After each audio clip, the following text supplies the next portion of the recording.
Put your money where your mouth is. You know, it's a saying that we've all heard, right? What does it mean? It means don't just talk the talk, but walk the walk.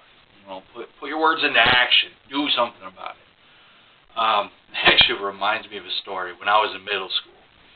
You see, my brother and I were going to youth group at the same time. I was 6th, 7th grade, and he was 8th or 9th grade, somewhere in there. So everything to us was a competition. Now we're on this canoe trip, and you know, it's the whole youth group. So there's guys, there's girls, there's the girls we like. You know, we're all together on this 2-day youth group trip. And we're coming down to the end of the canoe ride.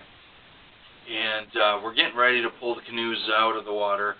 But first, we all noticed that the banks were pretty high. And at the top of one of them was a rope swing. So we're pretty excited about that. Now, mind you, I'm terrified of heights. So, looking at this thing, I'm like, I can do that. Sure I can.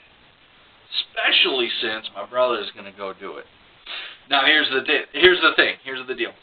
My brother, he comes up to me. He's like, "Are you sure you want to do this? It's pretty high." I'm like, "Yeah, I got this. So I'm boasting about it, right? I'm going to do it. I'm going to show him. I'm going to put him in his place. I got this. So I climb up the bank, you know, and there's 3 of us. We climb up the bank, and I'm the first one. I'm like, oh, great. So I grab this rope, and I'm kind of looking around like, it's pretty big and drop. Got it. Now, then I look over, just as I'm getting nervous, I look over, and I see some of the girls from the youth group checking it out, like, is he actually going to do this or not? So now I'm like, I have to. Alright. So back up, I got this rope, and I start running, get to the edge, and I jump. And I'm holding on to this rope, and it swings out. Get over the middle of the river. Everybody shouts, "Let go! Let go!" Nope. I froze. Came out, swinging out, and then swinging right back into the bank. Nothing but some bruises, a couple of cuts, and some really injured pride. Now, why do I tell this story? I tell this story because it's hard. It's hard to put your money where your mouth is.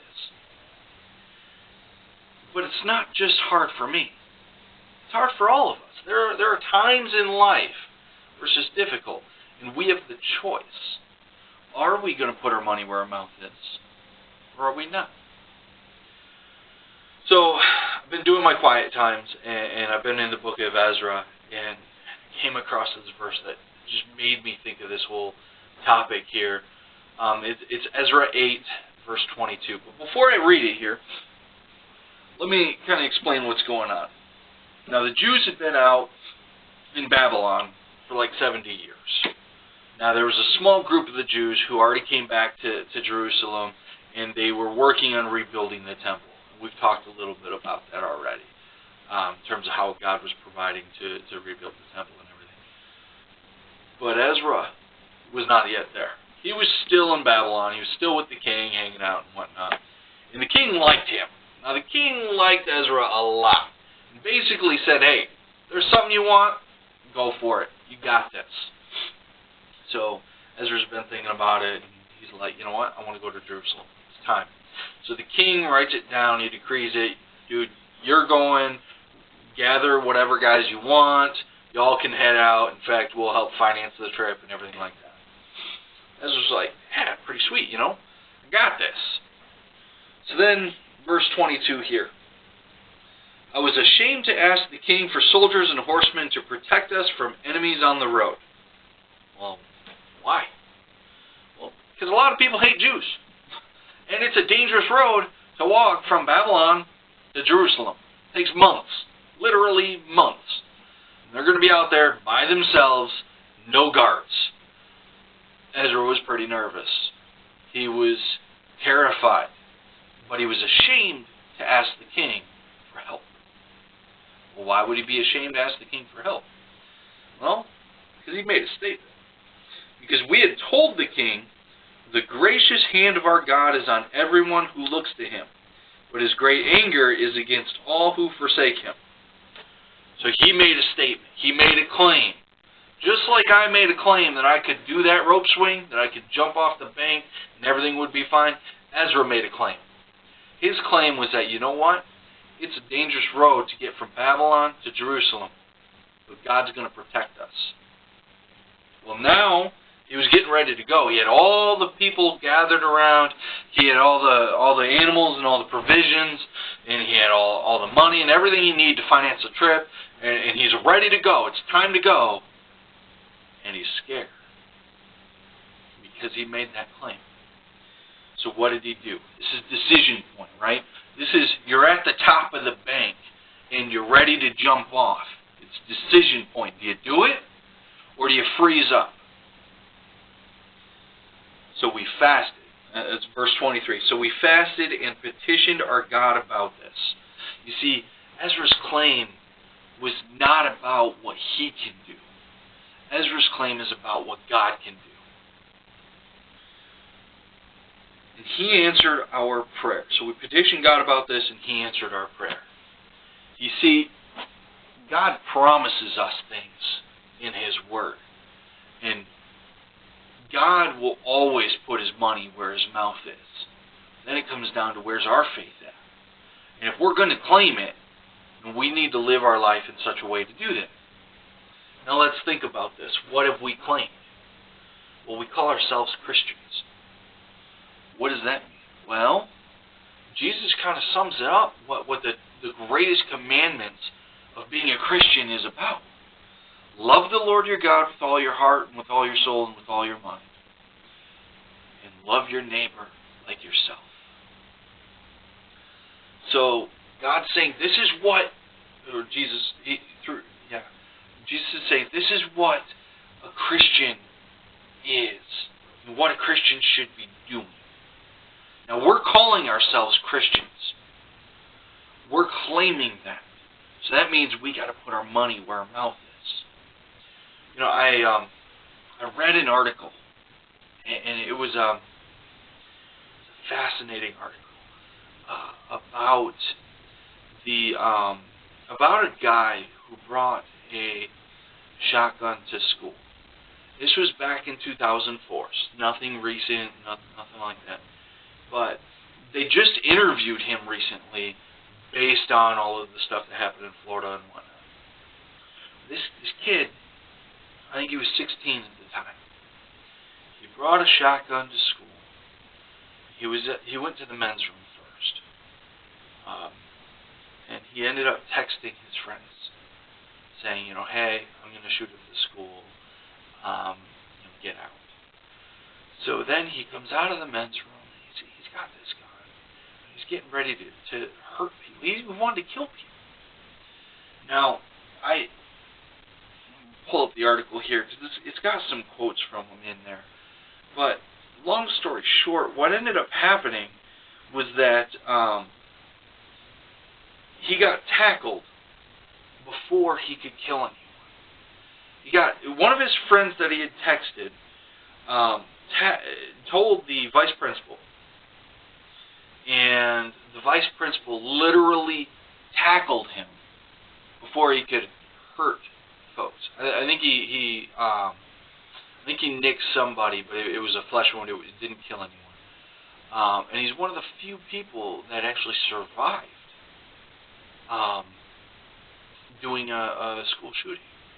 Usually the person that brings a gun to the school, they end up killing themselves. Well, here's the thing. So they interviewed him recently, and it says, here's the quote from the kid. What did I want? I wanted release. It's not a desire for death. It's a desire for escape, transport, and escape. You've run out of options, and so you think of changing your life in the craziest way possible. Something where you won't be able to go back. It's almost a cure for who you are. You know, maybe if this happened, I'd feel calm. I'd feel the way they do. I'd feel peace. And after he got arrested, they went through his home, and trying to figure out why he wanted to do this and what was going on, and all the details there. And they found a note that he had written. And this is part of what it says. It says, "I am not a monster." The note read, "How am I different than what the media says school shooters are?" He added, before listing his favorite humorous television shows, including Family Guy and Saturday Night Live, "I like to laugh. Comedies are good. I'm not what the media says I should be." So here you've got a guy who is so desperate to feel peace, and I would contend love, true, real love, not the watered down crap that Hollywood feeds us, or that society feeds us, but true, deep love and peace. And he was looking all over for it. He couldn't find it. So he brought a gun to school and wanted to kill others and then turn the gun on himself. But he was saved by somebody tackling him. Now, why do I bring that up? I bring that up because this guy, he was hurting. And I believe if more of us were to live the way Jesus called us to live, if we were to put our money where our mouth is, if we were to walk the walk,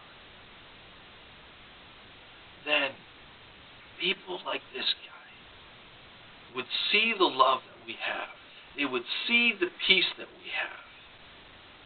They would feel love when we talk to them, when we don't judge them, and when we just through every interaction. And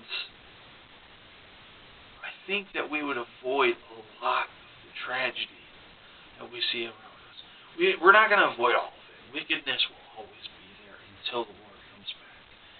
But if more of us as Christians would walk the walk, I think we would see less things like this. So then the question comes in, we're at the top of the bank. We've got the rope in our hands. Are we going to jump and have some fun in the river? Or are we going to stand there on the bank, terrified and shaking? Are we going to be like Ezra and make this bold claim that God can do this? And are we going to choose like he did to believe that and to walk the walk and to go to Jerusalem without worry, and without the protection from the king, because we know God is looking out for us and protecting us? Or are we going to seek protection from man? You're at the